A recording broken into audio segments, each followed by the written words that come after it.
Bismillahirrahmanirrahim. Assalamualaikum warahmatullahi wabarakatuh. Alhamdulillahirabbil alamin wa bihi nasta'in 'ala umuri dunya waddin. Asyhadu an la ilaha illallah wahdahu la syarika lahu wa asyhadu anna Muhammadan 'abduhu wa rasuluh. Allahumma shalli wa sallim wa barik 'ala sayyidina Muhammadin abdika wa rasulika nabiyil ummi wa ala alihi wa sahbihi ajma'in. Rabbi shrah li sadri wa yassir li amri wahlul 'uqdatam min lisani yafqahu qawli. Rabbana zidna ilma warzuqna fahma waj'alna minas sholihin.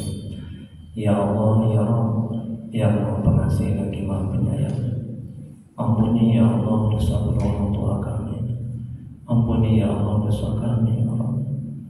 Ampuni ya Allah dosa kaum muslimin dan muslimat ala yaminum wa rahmat. Ya Allah, mudahkan kami mencari ilmu, mudahkan kami mempelajari ilmu, mudahkan kami ya Allah memahami ilmu dan mengamalkannya ya Allah. Ya Allah, berkahi majelis ini, berkahi rumah kami ya Allah. Amin ya rabbal alamin. Mari kita mulai kajian Munajat Qalbu, Munajat Hati. Kita perhatikan karangan Syekh Imam Ibnu Athaillah As-Sakandari. Semoga Allah merahmati dan meridai. Amin ya rabbal alamin. Dengan membacakan nama kitab, adapun pahalanya kita hadiahkan Nabi Muhammad SAW kepada sahabat-sahabatnya, kemudian kepada tabi'in, tabi'in, untuk Syekh Imam Ibnu Athaillah As-Sakandari, untuk guru-guru kita, orang tua kita, dan kaum muslimin dan muslimat pada umumnya. Al-Fatihah. A'udzu billahi minasy syaithanir rajim. Bismillahirrahmanirrahim. Alhamdulillahi rabbil alamin. Ar-Rahmanir Rahim. Maliki yaumiddin. Iyyaka na'budu wa iyyaka nasta'in. Ihdinas siratal mustaqim. Siratal ladzina an'amta 'alaihim ghairil maghdubi 'alaihim waladdallin. Amin. Hidayah anta maksudi wa ridhaka matlubi ya Allah. Qala yang kami tuju ridha mulai kami cari. Amin ya rabbal alamin. Bapak Ibu jemaah hadir rahmati Allah Subhanahu wa taala. Amin ya rabbal alamin. Baik, kita lanjuti kajian Al-Hikam Manajemen Hati, Manajemen Qalbu Hikmah yang ke-34 ya. Syekh Imam Ibnu Athaillah As-Sakandari, semoga Allah merahmati dan meridainya. Amin. Terima kasih Pak. Semoga Allah kebaikan Pak. Amin.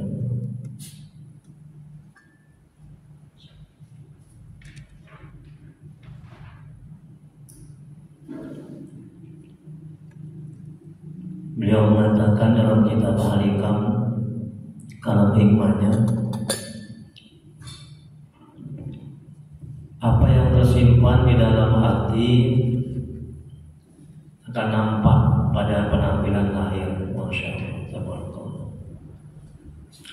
Penjelasannya, ma'rifatullah, mengenal Allah ya. Ma'rifat itu mengenal. Ma'rifat dan cahaya ilahi, cahaya Allah yang ditetapkan, yang dianugerahkan, yang dikaruniakan, diberikan Allah ke dalam hati seseorang, pasti akan muncul pada penampilan lahirnya, pada wajah dan anggota tubuh lainnya. Karena tampilan lahir adalah cermin dari keadaan batin.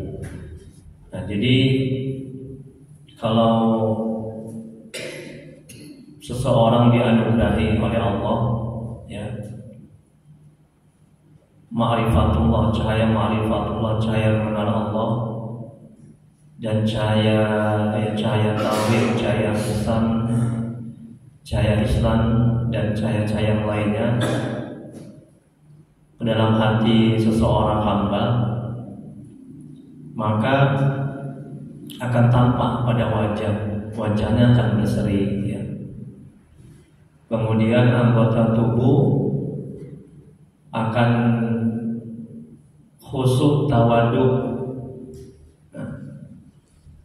Jadi nampak pada anggota tubuhnya, nampak pada wajahnya, yang tutur katanya akan baik dan sopan santun. Kemudian akhlaknya juga akan baik dan sopan santun. Kemudian kalau dia berjalan, itu dia akan menunduk, ya, menunduk ke bawah, melihat ke bawah, matanya nggak jelalatan. Kemudian pembawaannya tenang, ya, nggak gerusak-gerusuk, nggak lincah sana kemari. Kemudian kalau berbicara juga dia tenang, santai, kemudian lemah lembut, tidak kasar, ya, tidak bengis, tidak sombong. Nah, itu buah dari ma'rifah, ya, cahaya ma'rifah, cahaya Allah, cahaya ihsan, Islam dan cahaya lainnya yang Allah anugerahkan ke dalam hati seseorang. Ya. Jadi bisa dilihat seseorang itu mengenal Allah atau tidak dari penampilan lahirnya. Ya. Kalau penampilan lahirnya, tutur katanya, wajahnya itu menampakkan kebaikan, ya, maka itu ciri-ciri orang yang sudah Allah anugerahkan cahaya marifatullah ke dalam hatinya, ya. Jadi hatinya itu ciri-ciri orang yang hatinya sudah mengenal Allah. Kemudian berikutnya Rasulullah SAW bersabda, jikalau hati orang ini khusyuk semata-mata niat karena Allah, maka akan khusyuk pula anggota batang tubuh lahiriahnya. Jadi kalau hati itu baik, ya, hati itu bersih, nah, hati itu lurus niatnya dalam beramal ibadah, nah, maka akan tampak pada lahirnya. Nah, lahirnya akan baik pula, ya, lahirnya akan berdampak, ya, berdampak kebaikan dan berdampak pada khusyuk dan tawaduk, ya, berdampak pada ketidakangkuhan dan ketidaksombongan pada lahirnya. Kemudian apabila hati baik, maka lidah, tangan, kaki dan seluruh apa yang dikerjakan anggota tubuh seluruhnya adalah baik. Dan jika hati tidak baik, maka tidak. Jadi barang siapa yang tersimpan dalam hatinya kesempurnaan, maka lahiriahnya pun akan kuat teguh dan tidak akan bergeser dari ketetapan yang tetap dalam hatinya. Makanya Bu, kita lebih sibuk memperbaiki hati kita, membersihkan hati kita, ya. Karena anggota tubuh yang baik itu dari cermin dari hati yang baik. Jangan kita lebih sibuk dengan memperbaiki badan kita, karena ini bakalan hancur dimakan cacing, ya kan? Jadi orang-orang yang beriman Allah kekalkan biasanya. Nah. Kemudian berikutnya seorang arif berkata, jangan engkau sangka akan masuk kepada kehadiran Allah sementara sesuatu di belakangmu menarikmu. Jadi hati kita tidak akan bisa mengenal Allah, dekat kepada Allah, menuju kepada Allah. Hati kita tidak akan bisa bersabar, hati kita tidak akan bisa khusyuk dalam beramal ibadah kalau hati ini masih terlalu cinta kepada dunia serta isinya. Hati terlalu cinta kepada anak, istri, pangkat, jabatan, kerjaan. Hati terlalu fokus, ya, kepada memikirkan anak, harta, pangkat, jabatan, rezeki. Maka hati ini tidak akan bisa mengenal, dekat dan cinta kepada Allah. Hati ini tidak akan bisa bersabar. Ada jemaah saya bertanya, bukan bertanya lah, dia ngeluh dia, ya. Ya curhat juga lah itu namanya, ya. Ustaz, hati ini selalu sedih, gak kuat hati ini selalu sedih berterusan, ya. Karena ibu ini dicerai talak sama suaminya. Dia gak sanggup ditinggalkan suaminya, ya. Banyak kali itu di masa saya seperti itu. Semoga Allah merahmati dan meridai mereka, ya. Amin, ya. Gak sanggup Ustaz, nangis saja, ya. Jadi saya bilang, Ini masih berkaitan dengan kaji kita ya. Saya bilang sama ibu itu, Bu, saya bilang ya, bila hati kita ini lihat Anda di dada sebelah kiri ini ya. Bila hati, saya bilang, terlalu didominasi, terlalu fokus kepada sesuatu selain Allah, maka siap-siap akan sedih berkepanjangan. Bila hati ya terlalu fokus ya, terlalu cinta, terlalu memikirkan anak, istri, pangkat, jabatan, suami, siap-siap ibu gak akan bisa bersabar. Siap-siap ibu akan sedih berkepanjangan. Siap-siap ibu akan stres, sengsara, menderita. Karena apa? Karena itu ciri-ciri hati sudah dikuasai setan dan nafsu. Terus saja mereka berdua itu membisikkan, kemudian mengarahkan kepada kehancuran dan kebinasaan. Saya bilang begitu ya. Siap-siap. Jadi hati ini harus didominasi oleh Allah. Terus zikir, ingat kepada Allah, lakukan ketaatan ya, tawakal berserah diri kepada Allah. Nah, jangan kayak mau mati, kayak mau kiamat, ditinggal suami udah mau bunuh diri, ditinggal suami udah stres, sengsara, menderita, ditinggal suami memberi rezeki, ya kan Bu? Betul Bu, suami memberi rezeki Bu? Betul?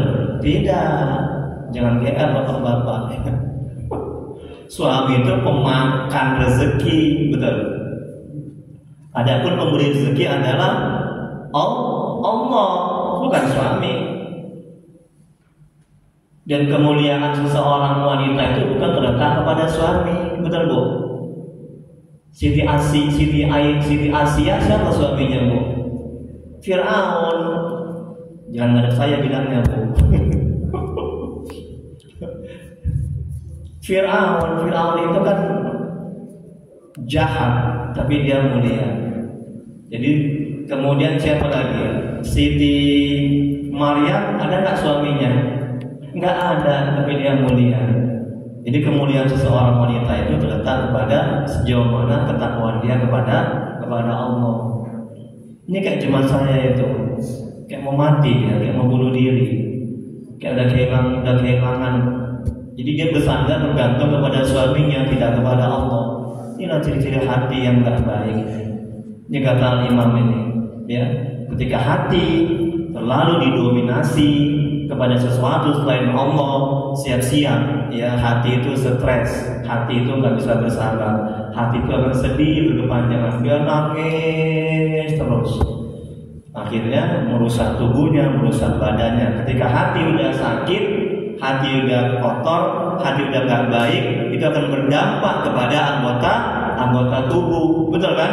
Akhirnya stres, stroke, meninggal. Inna lillahi wa inna ilaihi raji'un. Makanya penyakit datang dari dua.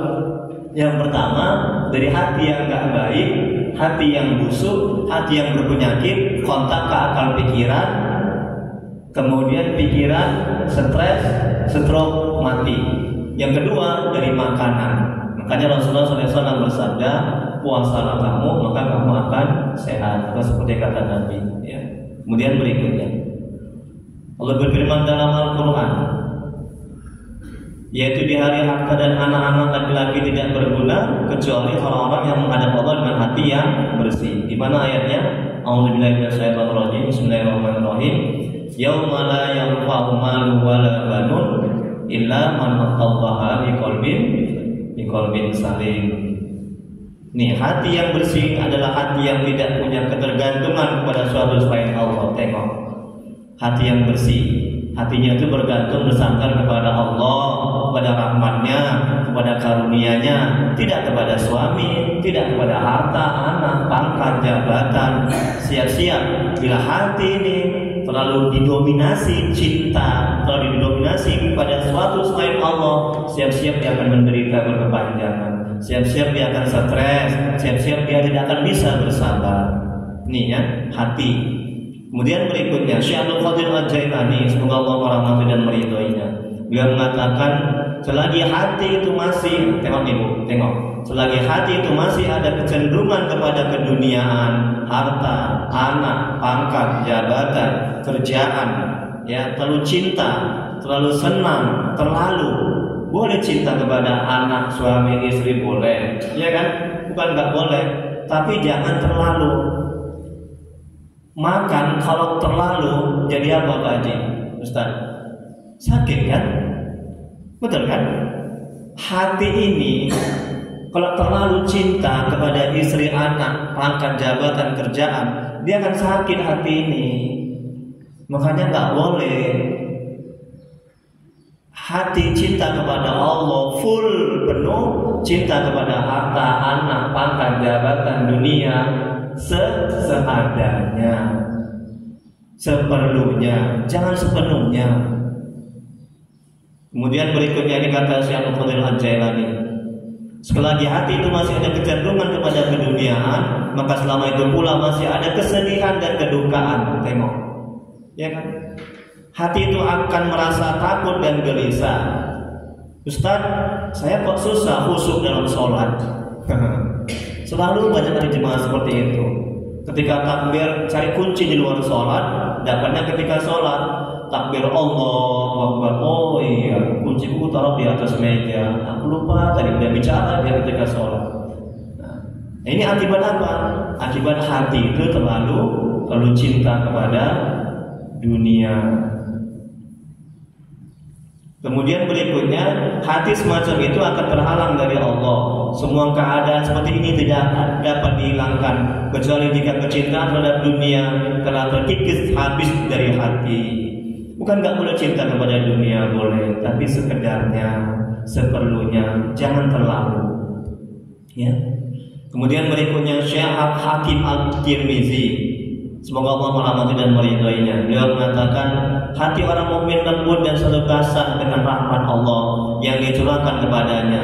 Ia taat beribadah kepada Allah. Sementara itu hati orang kafir kering dan keras seperti batu. Karena itu ia tidak mendapatkan siraman rahmat Allah. Ia dibuat kering oleh panasnya nafsu dan syahwat, serta dibuat keras oleh sikap angkuh dan sombong. Kalaupun pada dirinya ada sejumlah akhlak mulia, itu karena tabiat semata, bukan karena ma'rifat kepada Allah. Ia melampaui batas hingga akhirnya mengabaikan dan mencampakkan nilai akhlak. Tengok. Jadi kalaupun misalnya ada kebaikan, itu hanya tabiat, hanya kebiasaan. Nampak itu orang yang hatinya itu mengenal Allah, dekat kepada Allah, dalam berbuat kebaikan, dalam tingkah lakunya, sopan santun, tutur katanya, itu beda sekali dengan orang yang memang hatinya itu busuk, tapi dia melakukan kebaikan, itu hanya tabiat-tabiat, hanya kebiasaan saja. Kemudian berikutnya Abu Hafs datang, semoga Allah merahmati dan meridhoinya. Abu Hafs datang ke negeri Irak. Beliau didatangi Syekh Imam Junaid Al-Baghdadi, semoga Allah merahmati dan meridhoinya. Pada waktu Syekh Junaid ziarah pada Abu Hafs, beliau melihat bahwa teman-teman dan murid-murid Abu Hafs pada berdiri di sekeliling Abu Hafs dengan begitu sopan santun dan ta'zim atau sangat hormat. Al-Junaid bertanya kepada Abu Hafs, "Hai Abu Hafs, rupanya Tuhan memberi adab kepada teman-teman dan murid-murid Tuhan sebagai adab rakyat terhadap diri rajanya." Abu Hafs menjawab, "Tidak, hai Abdul Qasim Al-Junaid." Nah, kalau tasawuf, rujukan kita adalah Syekh Imam Junaid Al-Baghdadi. Kalau misalnya fikih, siapa rujukannya? 4 mazhab, mazhab Hambali, Hanafi, Syafi'i, Maliki. Kalau misalnya tauhid, Imam Maturidi. Tasawuf Junaid Al-Baghdadi. Apa katanya? Tidak, hai Abdul Qasim Al-Junaid, tetapi kebaikan adab yang telah terlihat lahiriah mereka adalah pertanda tentang adab yang sesungguhnya di dalam hati mereka. Tengok kan? Jadi Al-Imam Junaid Al-Baghdadi kagum dengan murid-muridnya Abu Hafs. Karena apa? Karena akhlak mereka, sopan santunnya, tutur katanya, tata keramanya itu baik sekali. Nah, itu buah dari hati yang bersih, dari penyakit-penyakit hati, iri, dengki, takabur, sombong. Kemudian berdampak pada seluruh anggota tubuh. Nah, mereka sopan santun, tata krama, kemudian ngomongnya pun lemah lembut, ya, tidak sombong, tidak angkuh, wajahnya ceria. Nampak orang-orang yang sudah mengenal Allah hatinya ceria, ya. Aura-auranya itu menunjukkan kebaikan. Ketika kita dekat sama dia, hati kita tenang. Itu ciri-ciri orang yang hatinya bersih, yang sudah mengenal Allah. Sebaliknya, ciri-ciri orang yang hatinya kotor, hatinya berpenyakit, itu wajahnya tuh nggak enak dilihat. Ya, ketika kita dekat sama dia, itu auranya negatif. Nah, maka jangan kawani orang seperti itu, jauhi. Tapi jangan sombong, kalau neraka ini, nggak boleh. Ya. Jaga hati. Makanya setiap orang yang kita temui itu ujian bagi kita. Kita merasa mulia tidak, merasa hebat tidak, merasa bersih tidak. Ya. Nah, makanya jaga hati, jangan kau kotori. Jagalah hati, lentera hidup ini. Ya, jaga hati. Jangan kita lebih sibuk menjaga badan, ya, yang tadinya gemuk dibuat kurus, yang tadinya kurus dibuat gemuk, yang tadinya hidung pesek dibuat mancung, sibuk, ada penyakit hati, kanker, ginjal segala macam. Fokus hati, akal, pikiran mengobati penyakit kanker, ya, ginjal, asam urat. Tapi kita nggak lebih sibuk mengobati penyakit hati kita, iri, sombong, takabur, sholat nggak khusyuk, hati nggak bisa bersabar kalau kena musibah. Itu kayak jemaah saya ibu itu, stres, menderita, sengsara, nangis saja ditinggal suaminya, ditalak, dicerai. Ya, bisa nggak Ustaz saya balik lagi Ustaz, saya cinta kali sama dia Ustaz. Emangnya pun suamimu, bu. Saya nggak bilang begitu. Itulah risikonya jadi Ustaz, kita nggak boleh apa namanya, nggak boleh. Allah, ibu ini ngasih curhat aja, nanya aja, ngeluh aja, ya nggak boleh begitu ya. Nah, marah Allah itu. Nah, kewajiban seorang ustadz itu. Jadi saya bilang sama ibu itu, bersihkan hati, banyak tobat. Nah, ibu akan bisa bersabar. Di sepanjang hati ibu masih banyak penyakit, iri, dengki, takabur, sombong, lalu cinta kepada suami, cinta kepada harta, anak, dan sebagainya, maka hati ibu akan bisa bersabar. Ibu akan terus nangis, akan mencelakakan badan ibu, betul kan? Akhirnya dia nggak makan, nggak mau makan, akhirnya apa? Sakit badan, akhirnya mati, meninggal dunia jadinya. Ya, itu akibat hatinya nggak diperbaiki. Ya, akibat hatinya itu bergantung, bersandar kepada suami, bukan kepada Allah, kepada rahmatnya. Berikutnya halaman 2.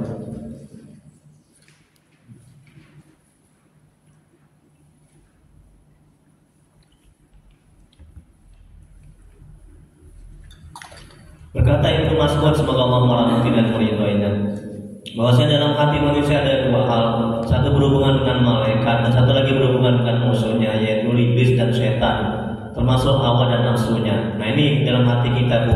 Yang sebelah kanan tuh ada malaikat, bisikan malaikat, yang sebelah kiri ada bisikan nafsu dan setan.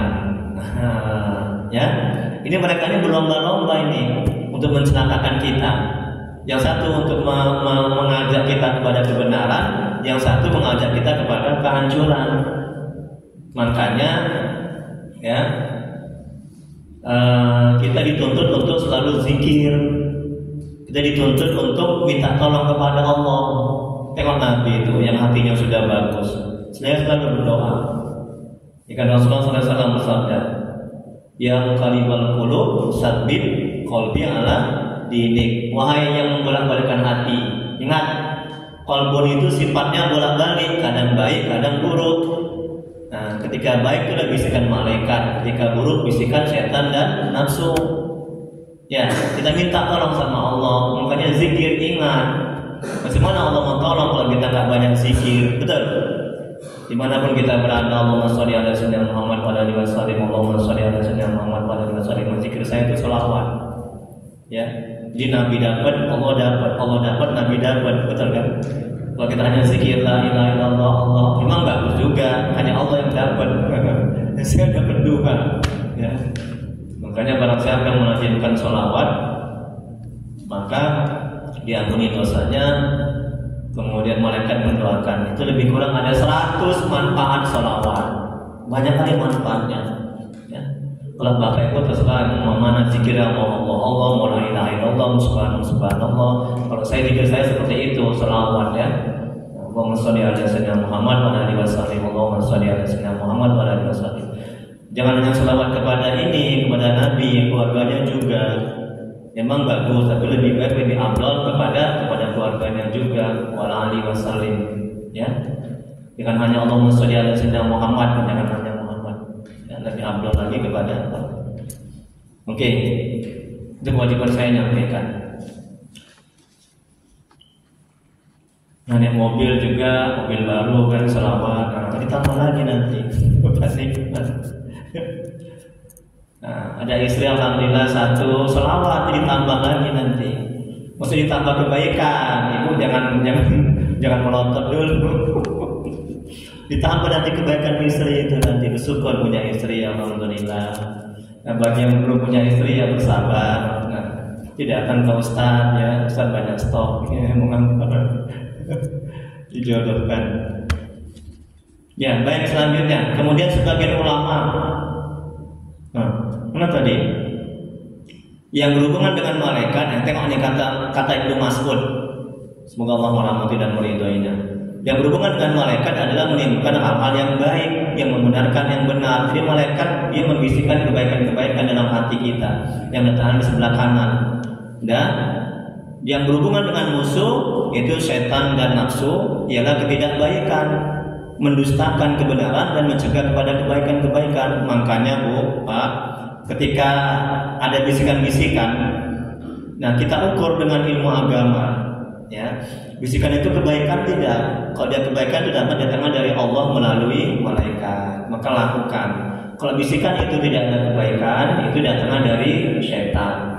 Memang pada hakikatnya datang dari Allah, ya kan, melalui syaitan. Tapi kalau yang buru-buru kita disebabkan kepada setan, nggak boleh kepada Allah, itu kurang beradab, ya. Nah, jadi baik buruk itu dari Allah pada hakikatnya. Wah, aku ini mencuri, ini perbuatan Allah, ini nggak boleh seperti itu, ya. Kurang beradab itu. Kemudian sebagian ulama telah berkata bahwa hati adalah menimbulkan apa yang disebut dengan was-was itu. Tempatnya berlainan antara pria dan wanita. Pada pria, was-wasnya adalah pada hati dan dua matanya. Jadi ketika mata kita melihat hal-hal yang dilarang oleh agama, kan hati kita kan langsung ini kan, langsung gak enak ya kan, langsung gundah-gulanan. Nah itu, makanya ketika melihat yang tidak baik langsung istighfar mohon ampun. Ya. Kemudian berikutnya pada pria was-was adalah pada hati, sedangkan pada wanita apabila dia menghadap maka was-wasnya pada pinggulnya. Karena itu apabila laki-laki melihat sesuatu maka was-was akan terjun dalam hatinya dan penglihatannya. Sedangkan bagi wanita apabila dari muka matanya lah yang menyebabkan dia was-was, dan dari belakang keadaannya sebelah belakang menimbulkan was-was pada hatinya. Ja'far bin Barakon, semoga Allah merahmati dan meridhoinya. Semuanya hamba Allah apabila ia mengerjakan dosa maka jatuhlah titik hitam dalam hatinya. Tapi jika taubat dari dosanya maka titik hitam dalam hatinya itu akan terhapus. Begini Pak, Bu, ini tangan saya ini ibaratkan hati seperti ini. Ya, nah, ini kalau terbuka gini itu berarti hatinya. Nah, inilah hatinya. Kalau dia berbuat dosa, penonton hitam satu, buat dosa, penonton lagi, buat dosa, penonton lagi, buat dosa lagi, ketutup, lama-lama ketutup hati itu dengan maksiat dan dosa. Dalam kajian hikam namanya terhijab, terdinding hati itu, kata Syekh Imam Ibnu Athaillah mengatakan dari semoga Allah merahmati dan meridhai. Kalau ada ketutup begini, itu cahaya-cahaya Allah nggak akan bisa masuk. Cahaya ma'rifatullah, cahaya mengenal Allah, cahaya iman, cahaya ihsan, cahaya tauhid, ya, rahmat Allah, itu nggak akan bisa masuk ke dalam hati, ya. Nah itu. Jadi macam mana akan bisa masuk? Sebenarnya semenjak kita dilahirkan sudah ada cahaya itu. Kuat dan tidaknya cahaya bergantung kepada ketaatan kita kepada Allah.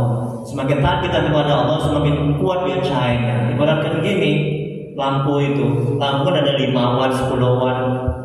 Nah, jadi kalau misalnya kita nggak taat itu cahayanya kayak lampu 1 watt, redup dia. Nah, ketika kita taat, maka cahaya itu akan kayak lampu 1000-an cerah. Nah, jadi ketika hati sudah penuh dengan maksiat dan dosa, bagaimana caranya agar hati itu terbuka, hati itu terbuka? Hijab yang meliputi tobat, istighfar, terbuka. Nah, ketika hati itu bersih dari maksiat dan dosa, maka Allah akan menganugerahkan, karuniakan cahaya-cahaya di hatinya. Kemudian akan turun rahmat Allah. Kemudian berikutnya, bila hati bersih dari titik hitam, maka hatinya laksana kaca, di mana dapat tergambar segala sesuatu dalam hatinya. Nah, jadi kalau hati kita bersih, itu ibaratnya seperti kaca. Bu, kalau misalnya kaca, kita berkaca itu, kalau misalnya bersih kan kita bisa berkaca, betul. Tapi kalau kaca itu misalnya buram, bisa kita berkaca? Tidak bisa kan? Nggak akan memantulkan bayangan dia. Nah, begitu juga kalau hati itu bersih, maka nampak keburukan-keburukan kita, nampak maksiat dan dosa kita. Jadi hati akan benar kita merasakan kita ini banyak dosa, ya, banyak maksiat, ya, kita ini masih sombong, masih angkuh, dan suara hati itu akan nampak ketika kita akan membuat maksiat. Maka suara hati itu akan nampak kalau hati kita bersih. Jangan, itu dosa, itu maksiat. Ketika kita mau menggibah, bicara keburukan orang, itu suara hati itu akan nampak dan nyaring. Jangan, itu gibah, itu dosa. Itu buat dari hati yang bersih. Ya. Dan hati ini akan bisa tembus pandang. Ya, Ustaz Sabarudin, jangan nanti lewat ke ujung sana ya, arah ke Jalan Bidal Imelda. Kenapa Ustaz? Itu di sana itu nanti hati saya itu menerawang, hati saya bisa tembus pandang ini. Di sana itu nanti jalannya ditutup, ada longsor. Itu hatinya itu tembus pandang. Jadi mata hati bu, Pak, itu lebih tajam, ya, lebih tajam, lebih bercahaya ketimbang mata zahir. Dan mata hati ini bisa melihat hal-hal yang tidak bisa dilihat oleh mata panca indera ini, ya. Nah ini, makanya guru-guru kami itu ketika mereka kuliah di Al-Azhar Mesir, banyak guru-guru kami itu yang buta. Coba bayangkan itu, matanya buta tapi hatinya ini terang sekali, melek sekali, sehingga mereka bisa menghafal Al-Quran. Nah kita mata zahir melek tapi nggak hafal Al-Quran. Ya Allah, Masya Allah, malu sekali ya. Orang buta, ya guru-guru kan yang cerita, yang kuliah di Mesir, Al-Azhar Kairo Mesir. Guru-guru mereka itu banyak yang buta, tapi mata hatinya tajam. Nah, kiai kami yang di pesantren Madura sana begitu juga, mata hatinya, Masya Allah. Tiap detik, setiap saat zikir, raja amalannya luar biasa. Nah, ya, itu mata hati itu ya. Kemudian berikutnya, apabila hati bersih dari titik-titik hitam, maka hatinya laksana kaca, di mana dapat tergambar segala sesuatu dalam hatinya. Apa saja yang datang dari hatinya, meskipun yang datang itu tipu daya setan, maka hati akan melihat semuanya. Tengok kan, kalau hati ini bersih, jadi mata hati akan bisa melihat, oh ini dari setan, ini dari malaikat, itu mata hati. Dan ketika ada yang samar-samar, mata hati bisa menimbang, oh ini makruh, oh ini subhan. Ketika ada yang haram, oh mata hati akan bisa melihat, meradar. Dan kalau hati misalnya kotor, terhijab, terdinding, macam mana hati bisa melihat ini baik, ini buruk, betul kan? Makanya dilibas aja, dilanggar aja, buat maksiat, berzina, minuman khamar segala macam ya, menggibah, ya mencuri, karena mata hatinya tidak bisa melihat, meradar, hatinya nggak peka. Nah, tengok kalau hatinya nggak peka ini, Pak Haji ini, yang ngurus masjid ini, nggak akan dikasih ini minum. Tapi karena hatinya alhamdulillah, pengurus masjid ini peka hatinya, biar Ustaz itu nggak minum, biar haus itu. Karena hatinya peka ini kan, ya dikasih minum tengok ini kan. Jadi hati pengurus masjidnya kan hati akal pikiran pengurus masjid menyadari, memahami bahwa kalau ustaz nggak diberi minum kasihan, haus, hatinya itu, ya. Nah, ditambah bontot lagi nih, coba jemaah itu kasihan, kelaparan, pagi, nggak ada makanan, hatinya peka. Jadi alhamdulillah sudah mulai bagus, ya, hati-hati pengurus masjid ini. Amin ya rabbal alamin, ya. Peka. Nah, ketika ibu-ibu nggak ada beras di rumah, ini nggak ada yang mau dimasak ini ya. Kalau hati suaminya kan peka, anteng-anteng aja suaminya itu. Kalau hati suaminya terpeka dia kan, langsung dia beli beras. Hati peka itu buah dari hati yang bersih. Kemudian berikutnya, bila manusia berturut-turut mengerjakan dosa, maka akan berturut-turut pula datangnya titik hitam atas hatinya. Maka apabila titik-titik hitam telah meratai hatinya, maka hatinya tidak dapat melihat setan, sehingga ia sulit menghindari godaan dan tipu daya setan. Setan itu nggak bisa, bukan dilihat dari panca indera ya. Maksudnya mata hati itu merasakan, menyadari akan gangguan, godaan, bisikan setan. Dia akan bisa melihat. Bukan melihat setan secara zohir gitu, tidak. Karena setan itu gaib, tidak ada yang bisa melihat ya, kecuali Nabi ya. Nabi yang diberikan karunia oleh Allah sehingga dia bisa melihat. Kemudian berikutnya, hati adalah memegang peranan penting. Hati akan terang benderang apabila Allah telah memberikan nur cahayanya dan diridhoinya. Tapi bila Allah tidak memberikan nurnya dalam hati kita, timbullah kegelapan dan gelap gulita di dalam hati, dan inilah yang menyebabkan hati itu sempit pada melihat kebaikan. Tetapi sebaliknya, apabila hati kita melihat kejahatan dan keburukan, maka teranglah hati untuk itu. Ini kebalikannya. Kalau hati kita sudah kotor, banyak maksiat dan dosa, maka keburukan itu nampak menjadi kebaikan-kebaikan. Nah sebaliknya, kebaikan nampak menjadi keburukan-keburukan sebaliknya. Kalau hati kita bersih, hati kita baik, maka akan nampak ini keburukan, ini kebaikan, nah begitu. Kenapa orang mencuri? Kenapa orang berbuat jahat? Karena hatinya itu melihat pencuri berbuat jahat itu merupakan kebaikan. Itu karena hatinya itu nggak baik. Dia menganggap kalau nggak ngaji itu nggak apa-apa, kalau nggak ibadah itu nggak apa-apa, kalau mencuri itu nggak apa-apa. Itu buah dari hati yang tidak baik. Ini kata Imam Ibnu Athaillah As-Sakandari, bukan kata Satria. Semoga Allah merahmati dan melindungi.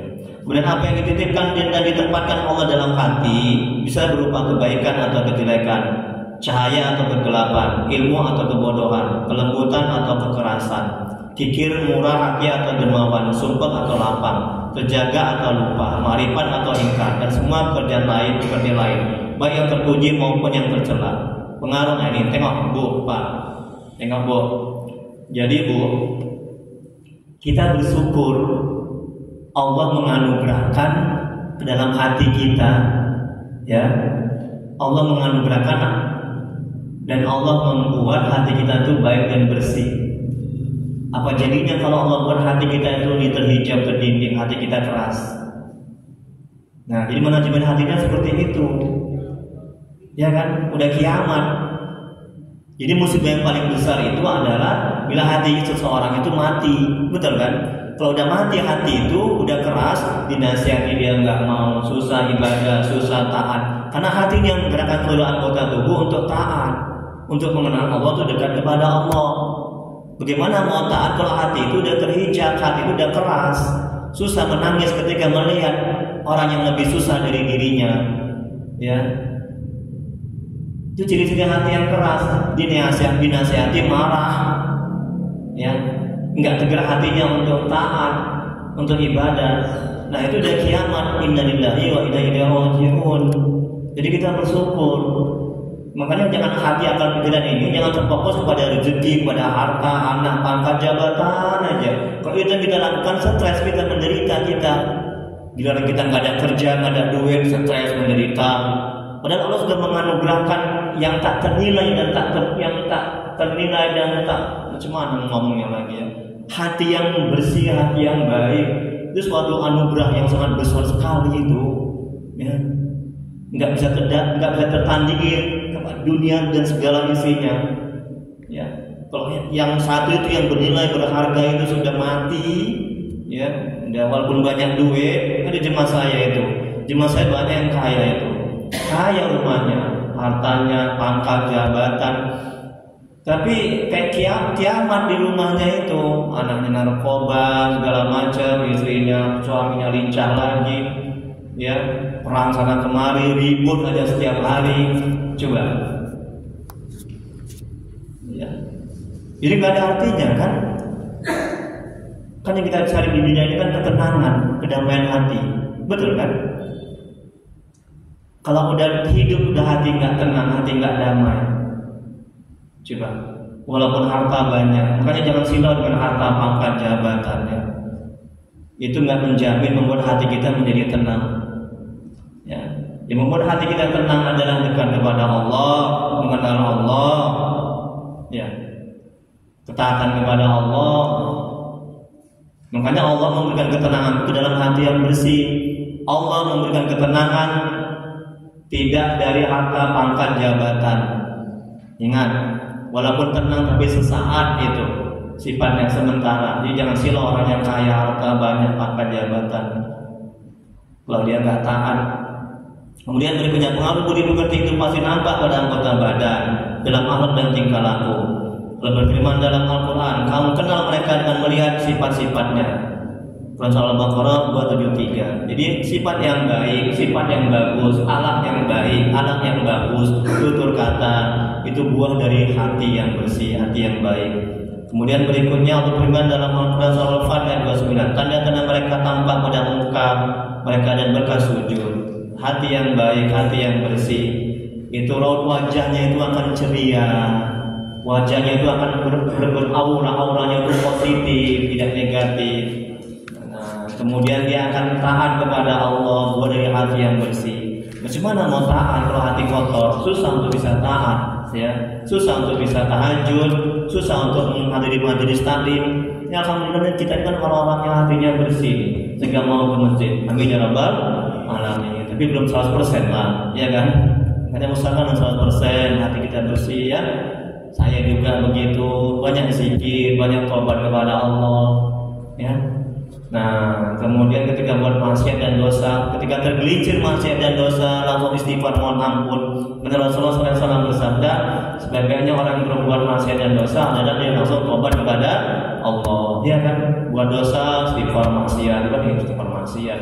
Buat dosa istighfar, buat dosa istighfar. Nanti Allah akan tuntun hati kita sehingga kita tidak buat dosa lagi. Seperti kayak wali-wali Allah yang Allah terangkan dalam Al-Quran, ya. Kemudian yang terakhir berikutnya, Rasulullah SAW bersabda, orang yang sedang berbahagia hatinya, maka Allah pasti menghiasi raganya menempatkan kebahagiaan itu. Tengok kan, jadi nampak orang yang hatinya ini bersih, hatinya mengenal Allah, itu raganya pun juga, mukanya juga berseri-seri, ya. Nah, senyum, sopan, apa kabar, assalamualaikum. Tapi kalau hatinya busuk, apa kabar? Monyong aja, sedih aja, murung aja. Ada duit sedih, nggak ada duit sedih, apa namanya? Kemudian berikutnya, perilaku anggota badan mengikuti keadaan hati. Barang siapa menyimpan makrifat, mengenal kepada Tuhan dalam jiwanya, hatinya, maka dia tidak akan mencari selain Allah. Dan barang siapa menyimpan dalam hatinya ketidaktahuan pada Tuhan, maka dia harus bergantung pada selain Dia. Demikian juga keadaan luar akan mengikuti keadaan batin. Seperti telah dijelaskan bahwa amal itu bermacam-macam, bergantung pada ide-ide yang menggerakkan hati. Jadi perilaku fisik menunjukkan keadaan jiwa, keadaan hati. Perkataan menunjukkan sifat orang yang berbicara. Dan apa yang ada dalam dirimu pasti muncul melalui hatimu, melalui bibirmu. Kalau ngomongnya kasar, ngomongnya kejam, ngomongnya keburukan-keburukan, itu bisa dipastikan hatinya itu nggak baik, gitu, berpenyakit. Kemudian demikian juga keadaan luar akan mengikuti keadaan batin, keadaan hati. Seperti telah dijelaskan bahwa amal itu, ini udah tadi. Perbuatan anggota tubuh mengikuti keadaan hati. Apabila hati seorang ma'rifatullah mengenal Allah, maka anggota tubuhnya mencerminkan sikap orang yang mengenal Allah. Bagaimana Pak, Bu, ciri-ciri orang mengenal Allah? Dari anggota tubuh, jalannya santai, pelan. Dia menunduk ke bawah, matanya nggak jelalatan. Kalau bicara dia penuh dengan hikmah. Kalau dia bicara itu dia kaitkan kepada Allah. Alhamdulillah aku sehat, ini karena Allah. Terus dia, alhamdulillah aku dapat rezeki, ini karena Allah, Allah yang berikan. Alhamdulillah aku bisa sedekah, ini karena bantuan pertolongan Allah. Dia kaitkan, itu ciri-ciri orang mengenal Allah.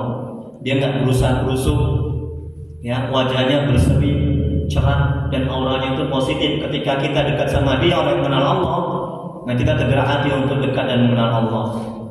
Kemudian berikutnya, apabila dalam hatinya ada jahil kepada Allah, maka gerak geriknya dan tutur katanya tidak jauh dari orang yang jahil kepada Allah. Barang siapa yang mengaku dan merasa makrifat mengenal Allah, tetapi tidak nampak tanda-tandanya dan bekas-bekasnya dengan anggota tubuhnya, maka berarti ia adalah dusta dalam pengakuannya. Syekh Imam Ibnu Athaillah rasakan dari menulis hikmah ini adalah untuk memberitahu, semoga Allah merahmati dan melindungi, untuk memberitahu kepada kita bagaimana seharusnya memilih teman, memilih guru, rekan bisnis. Apakah ia termasuk orang yang jahil kepada Allah atau orang yang mengenal Allah? Dia tanda ma'rifatullah yang mengenal Allah yang bisa dijadikan dalil dengan ma'rifat itu kepada seorang adalah ciri tanda-tanda orang yang mengenal Allah. Yang pertama, mengutamakan akhirat atas dunia.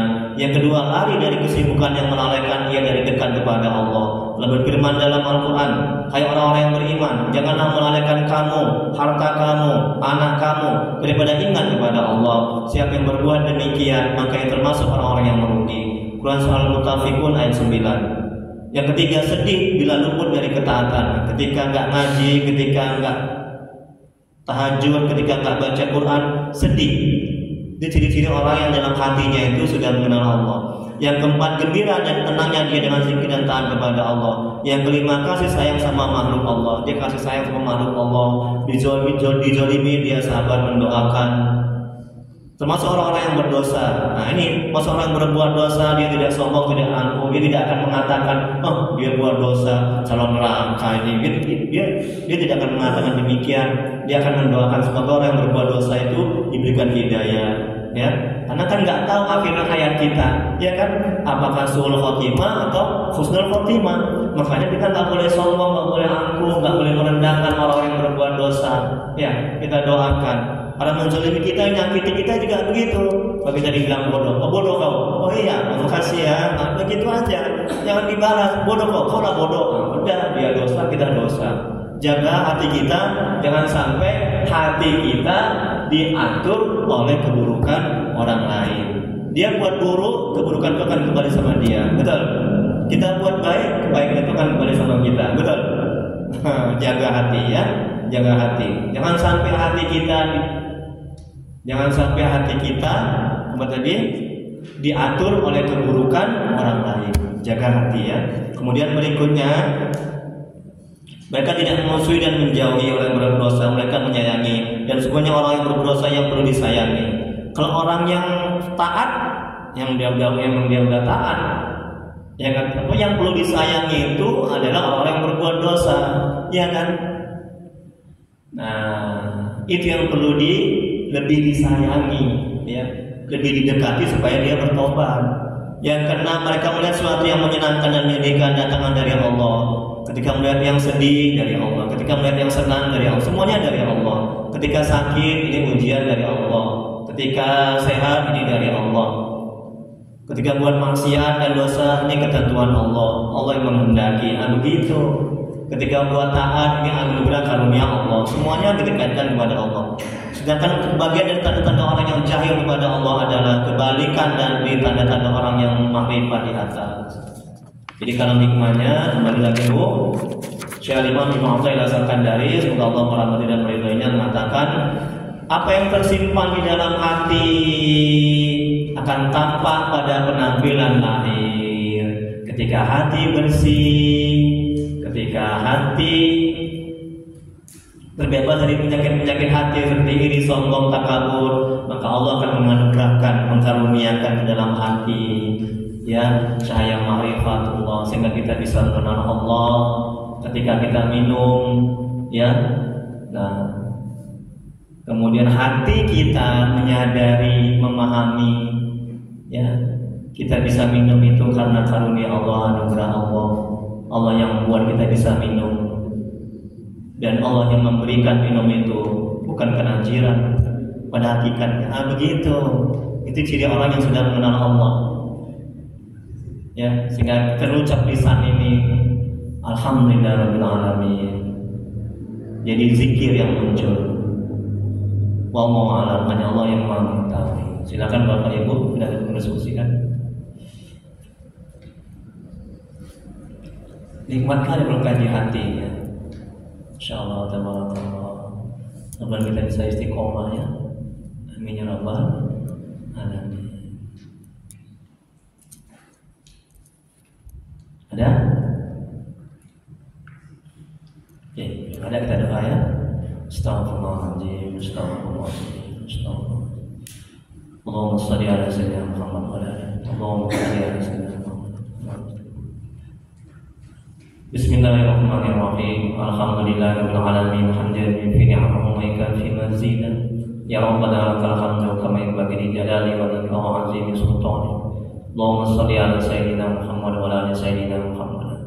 Ya Allah ya Rahman ya Rahim, aku bertawassul kepada-Mu ya Allah, dengan wasilah kemuliaan Nabi Muhammad sallallahu alaihi wasallam dan sahabat-sahabat. La ilaha illa anta subhanaka inna kunna minaz zalimin. Ampuni ya Allah dosa kedua orang tua kami. Ampuni ya Allah dosa kedua orang tua kami, saudara kami yang telah mendahului kami. Jauhkan mereka dari siksa kubur. Jadikan kubur mereka taman-taman surga. Buatkan mereka di surga sebagai surga ya Allah. Ya Allah, ampuni dosa dan maksiat kami ya Allah. Ampuni sebesar apapun masa lalu kami. Terima amal ibadah kami, terima taubat kami. Kasihanilah kami ya Allah. Ya Allah, ampuni dosa kaum muslimin dan muslimat alladzi minhum wal amwat. Ya Allah, jadikan keluarga kami keluarga sakinah mawaddah warahmah. Jadikan anak-anak kami anak yang saleh salehah. Jauhkan kami dari musibah dan bala bencana ya Allah. Ya Allah, tuntun hati kami agar bisa istiqomah dan taat kepada-Mu, agar bisa selalu mengingat-Mu, agar bisa selalu selawat kepada Rasul-Mu ya Allah. Ya Allah, bila di antara kami, keluarga kami, jemaah ini ada yang sakit, mohonlah ya Allah, sembuhkan penyakitnya ya Allah, angkat penyakitnya ya Allah. Bila ada yang mendapat kesulitan hidup, mohonlah ya Allah, mudahkan kesulitannya ya Allah, beri kesabaran kepadanya ya Allah. Ya Allah, murahkan rezeki kami dan berkahi, mudahkan urusan kami dan berkahi, banyakkan umur kami dan berkahi ya Allah. Rabbana la tuzigh qulubana ba'da idh hadaytana wa hab lana min ladunka rahmah innaka antal wahhab. Rabbana atina fid dunya hasanah wa fil akhirati hasanah wa qina adzabannar. Wa sallallahu ala sayyidina Muhammad wa ala alihi wasallam. Subhana rabbika rabbil izzati amma yasifun wa salamun alal mursalin walhamdulillahi rabbil alamin. Allahumma shalli ala sayyidina Muhammad. Taqabbalallahu minkum. Assalamualaikum warahmatullahi wabarakatuh.